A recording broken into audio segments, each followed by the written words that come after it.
BSG here, back with a brand new video. They're going to react to top 15 strange people caught on How to Catch a Predator. It's like a show where there's this boy Chris Hemsworth who like gets like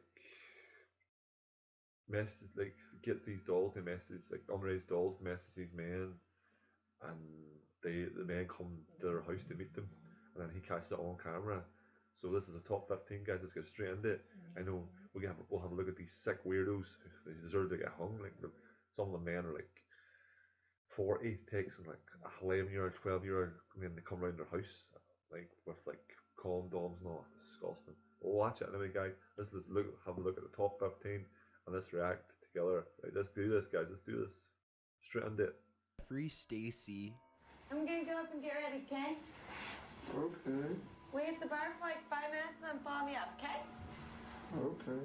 No other person on To Catch a Predator has been so persistent. He's done nothing wrong. Jeff Stacy met who he thought was a 15-year-old during the team's sting in Ohio. By the time the conversation was over, Stacy had already agreed to meet with the girl. Only hours later, Stacy showed up at the Sting house, prepared to do whatever he wanted with the girl. Instead, he met Chris Hansen, who had some pretty tough questions for him. To all those present, they all quickly discovered Stacy was not the man he portrayed himself to be. In fact, he had given them fake photos and lied about his age, stating he was 21 when he was actually 27. He also lied, saying the girl said she was 18, even though the chat log clearly shows him stating she was 15. Throughout the entire interview with Hansen, Stacy either played dumb or blew off Hansen's worries, acting as if nothing he said was wrong. Stacy has gotten attention across the internet, in part for his humorous voice, face, and inability to grasp how seriously in trouble he was. Even after he was taken into custody, Stacy refused to admit he had done anything wrong, but the court proved otherwise. Number 14, Michael Warriker. Look at his Can you ears. give me a drink, please? Oh, that creepy Do you smile. remember the handcuffs? We have a lot to talk about. Why don't you have a seat? Go ahead. This is punch, right? Yeah. Unlike You the get other punched in the entries, cell, so- this man's words are more strange than his appearance on the show. Michael Warriker was found by the team during their sting operation in Long Beach, California. The signs of Warriker's fantasies were apparent immediately. Warriker Well, how do you arrived at know the that Long all Beach actors house, must know? and Chris Hansen immediately confronted him. Hansen clearly shows disbelief in Warriker's he online was just behavior coy. and persona, but Warriker brushes these off. He also tried to brush off the fact that the decoy said she was 13, claiming he believed it was a ruse. Warriker's attitude is just truly unsettling about his appearance on To Catch a Predator, as he constantly attempts to justify both him being there and speaking that way to someone who is claiming to be a 13-year-old. He was taken into custody following the interview and pled no contest to his actions. Number You wouldn't think he 13, was a pedophile. David K. Oh, he looks weird. We'll see. Oh my goodness.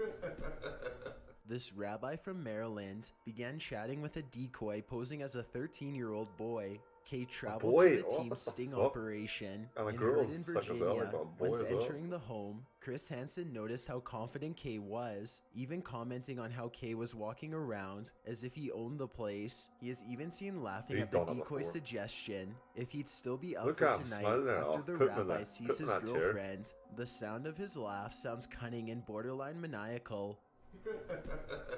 Unfortunately for him, No way, Kay's I'm not- confidence is shattered once he turns around and finds Chris Hansen ready to They talk to deserve it. him. During the interview, Kay remains mostly silent, either unwilling or unable to speak. Once Hansen reveals the cameras, Kay becomes agitated and attempts to push away the cameras. The security Hardly. steps in and stops him He before deserves Kay it. leaves. Hansen stated for months following, Kay made phone calls to Hansen's office. Police were not present at this operation, Fucking weasel. so all the attendees were allowed to leave, hence why Kay was able to freely call Hansen and harass him. Number 12, James Rutherford. Where are you? Oh, I'm just gonna go finish getting ready. I'll be right there. Where are you? I'll be right back. Just sit at the bar and I'll be right there. Come here. Unfortunately for the Oh, public, he was saying predators career. can end up having careers we wish they never had. James Rutherford was a 6th grade teacher from like my Ohio mate. when he began chatting with a decoy, posing does? as a 13-year-old girl. When he showed up to the Sting house, it was evident by his actions outside. He had a feeling something was wrong. This was proven true when he walked in the door and found Chris Hansen there. Rutherford went into detail how he was going through a divorce and the stress had caused him to delve into these habits. The chat log revealed how these fantasies somewhat played into his career life when he talked about how he coaches the girls' track team. What's interesting about his interview is how honest Rutherford seems to be about all this. After the show aired, a mother of one of Rutherford's students called Dateline and thanked them, stating she believed Rutherford had been attempting to groom her daughter for some time. Rutherford knows what's going to happen and states he will not survive locked up and that he has ruined the rest of his life.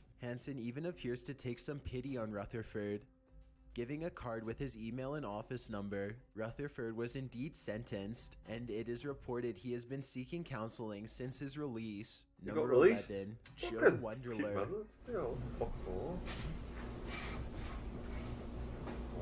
you doing?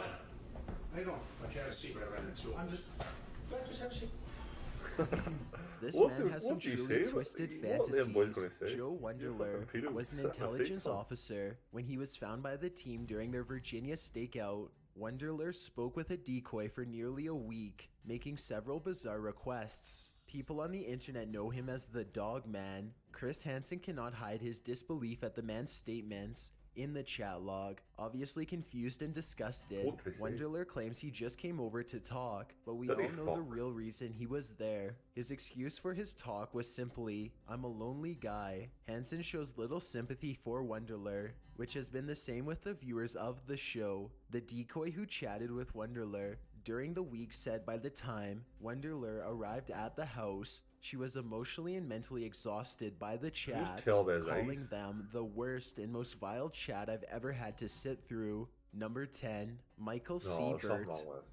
You know, you look familiar to me. Oops. Why don't you have a seat, please? Michael, right? Oops, sorry. All right, Michael, have a seat. I want to talk to you for a little bit. If there is anyone who has had a bad stroke of luck, this next entry will prove to be a top runner. Michael Siebert was an unemployed computer technician when he appeared on the show during To Catch a Predator's sting operation in Riverside, California. As per all episodes, once Chris Hansen completed his interview, Siebert was taken into custody once he left the house. 8 months later, they were in the process of conducting another stakeout in Long Beach, with the latter conducting their searches of chat rooms and setting up decoys to lure predators to the house. One particular respondent engaged in a conversation with who he thought was a 13-year-old girl. His conversation was awful, to put it mildly. So much so, most of the transcript cannot be repeated here. In short, he describes in detail the acts he wishes to perform. The day of the sting arrived, and after seeing several other people were interviewed and taken into custody, the teams were surprised to see Siebert walking up the driveway and into the house. The confrontation between Chris Hansen and Siebert has gained viral attention, both due to the absurdity of the situation, along with Siebert's hilarious reaction. Humor aside, let's remember Siebert was already caught from the Riverside operation. Not only that, but he openly talked about his legal appearances to the decoy. Siebert was once again taken into custody and faced new legal troubles in Long Beach. Number 9, Donald Morrison. Chocolate chips, my favorite. Mine too. Look at his eyes. I make about 10 dozen of them. Whoa. Why so many? Because we usually have family in from the up north. We had like 14 of us here this year. Holy cow. Can I get you a glass of milk to go along with those cookies? Sure. As To Catch a Predator gained recognition, it can come as no surprise people being caught in the stings began to suspect they could be entering a setup and appear on the show. Donald Morrison was one such individual. During a sting in Florida, Morrison was caught in a chat with a decoy, posing to be a 15-year-old girl, almost immediately asking if she wanted to meet up. Morrison came over to the house late in the night and immediately made himself comfortable. Surprisingly, his calm demeanor continued even after Chris Hansen confronted him. Morrison remained polite and was even open with Hansen about his past record. Morrison also admitted he knew he was on To Catch a Predator and made no attempts to hide his face or flee when the cameras came out. Morrison's story seemed different, as he appeared to know he had a problem and needed help. After the interview concluded, he thanked Hansen for setting him straight and said he hoped this would give him the help he needed. 6 years after his appearance on the show, Morrison was once again taken into custody for breaking the terms of his status. Number 8, Marvin Lackhan. Where are you? Why just take a seat? Have a cookie. I made that because they'll That's go why to it looks school. like It was Peter. kind of a little surprise. You want to explain yourself? A truly bizarre entry, even for a list of this content. Marvin Lackhan was caught soliciting a decoy, posing as a 14-year-old. When Lackhan entered the house, he stripped to nothing and then proceeded to search for the decoy. As the actress told Lackhan to take a seat, he continued to follow the sound of her voice, as if ready to get down to business. Before he can find his supposed partner, Chris Hansen walks in and demands Lackhan explains himself. Immediately, Lackhan's attitude changes, and when asked what he's doing, he responds, making a mistake. Hansen doesn't hide his disgust at Lackhan's interest in the decoy. Marvin remains calm, looking as if he knows he's caught, and there's no point fighting. His bizarre fantasies are enough to make anyone sick, despite Lackhan's insistence he'll never do it again. Hansen and the audience understandably don't believe him. However, he might be correct, since as soon as he leaves the house, he was quickly taken into custody. Number 7, John Dupay. Are you nervous? Yeah, I'm really nervous. Why? I don't know, I've never done this. Have you? No. So what do you want to do? A hug? I don't know. Hey.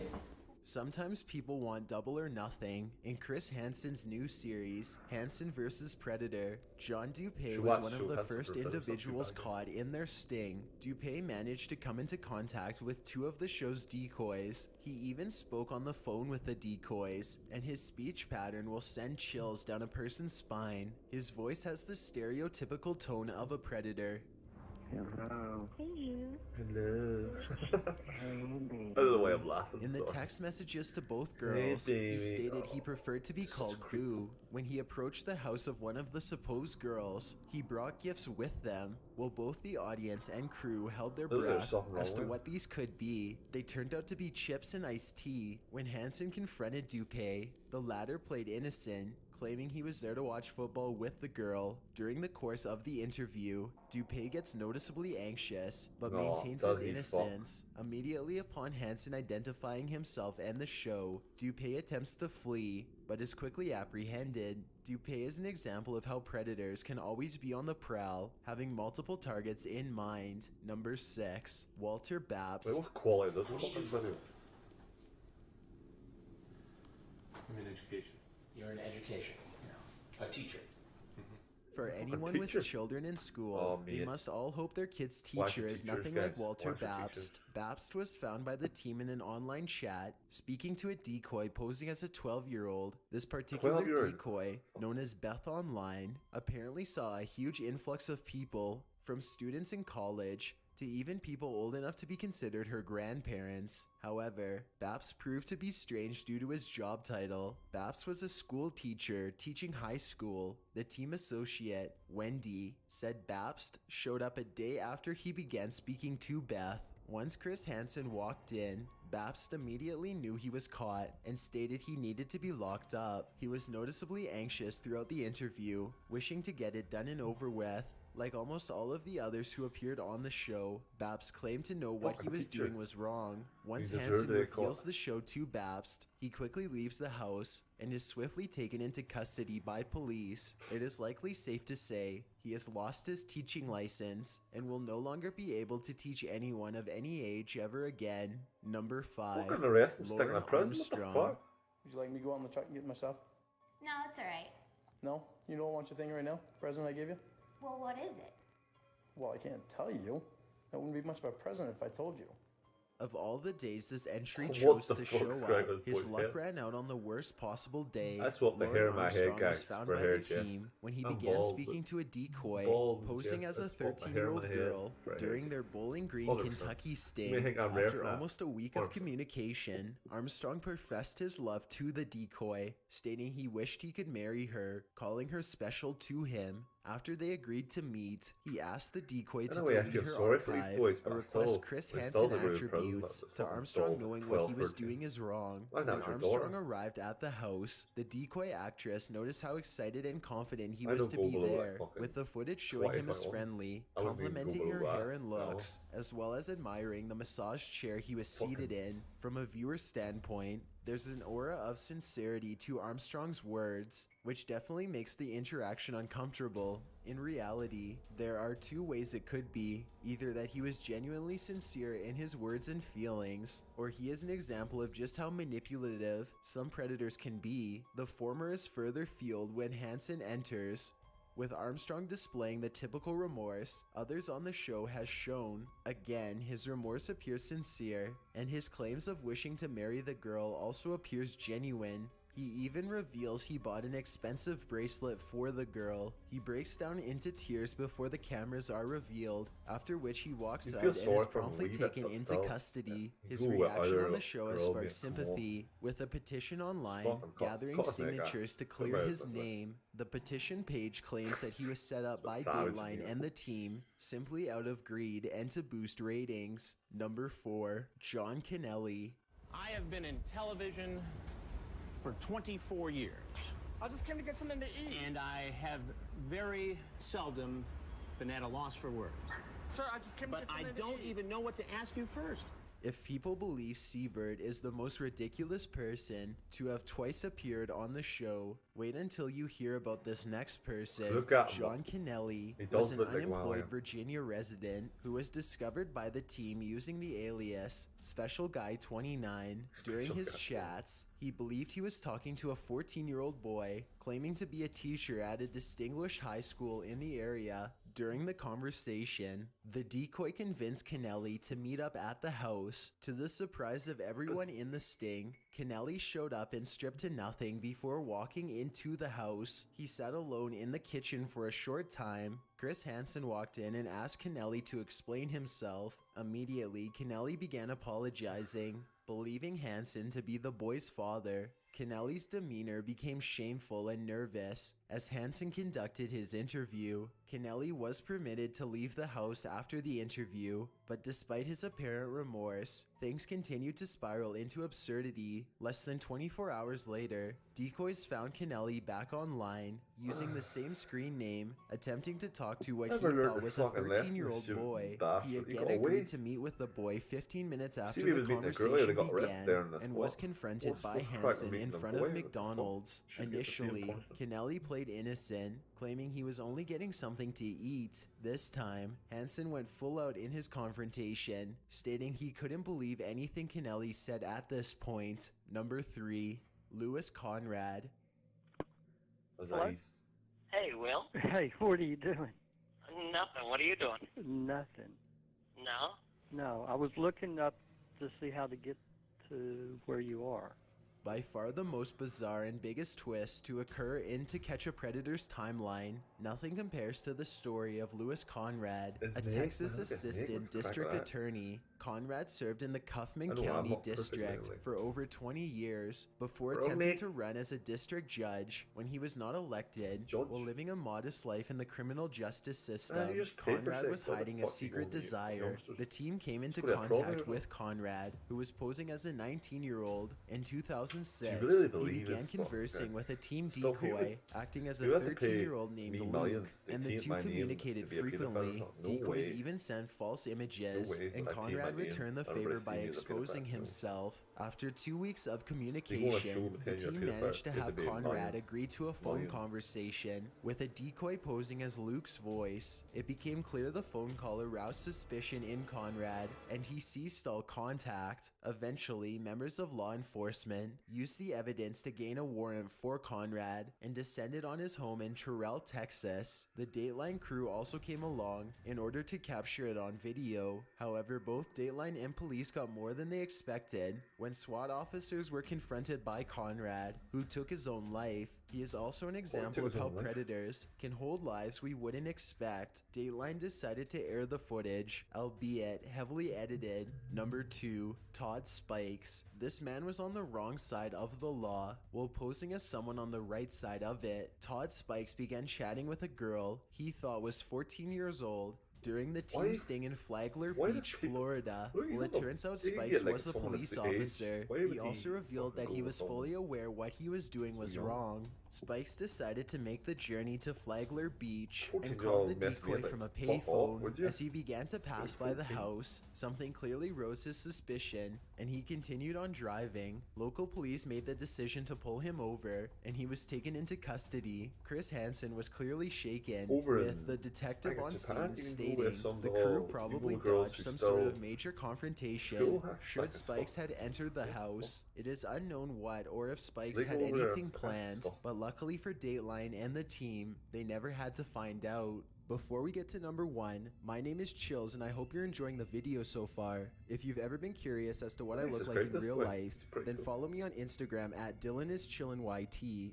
with underscores instead of spaces. I also have a Twitter at YT_chills where I post video updates. I'd really appreciate it if you followed me, and feel free to send me a DM if you have any questions or suggestions. If you'd like to see more of these videos in the future, then hit that subscribe button because we upload new countdowns every Tuesday and Saturday. Number 1, Clifford Wallach. Oh no. Oh my God. He brought his son with him. He's got his child with him. By far, this is the most bizarre and strangest moment to happen in To Catch a Predator's history. Clifford Wallach was a Florida man caught during the team's sting in Fort Myers, Florida, back in 2006. He began talking with a decoy posing as a 14-year-old boy. He remains careful though, refusing to send photos via text messages against the decoy's request, but continues communication for some time before agreeing to meet in person. Upon arrival at the sting house, police and Dateline reporters were puzzled as Wallach struggled to get something out of the back seat. To their surprise, Wallach had brought his toddler son. Everyone in the operation admitted they had never seen anything like it and were not at all prepared for the situation. Out of the sake for Wallach's son, Chris Hansen immediately revealed himself and the show, stating for the sake of his son, the man should leave, which Wallach does. As he exits, police immediately walk towards him, having no patience when they demand Wallach let go of his son and put his hands behind his back. A female officer takes the boy away, and he is looked after by officers, while others take Wallach into custody. During the whole procedure, Wallach is crying and begging for his son, although the officers show little to no sympathy at this point. Thanks for checking out this video. Be sure to subscribe because we upload new countdowns every Tuesday and Saturday. Or if you're still not convinced, here are some of our other videos that I think you'd like. Enjoy. Not a bad video, guys, at all. Leave them a wee subscribe. I hope you liked that. Chris Hemsworth's I think that's a better top 10. Maybe we'll come back this boy top 15. Oh, top 15 it was, not top 10. But we'll come back and watch a couple more videos in the future, guys. And I hope you like this reaction video. And remember, we're here for a good time, not a long time.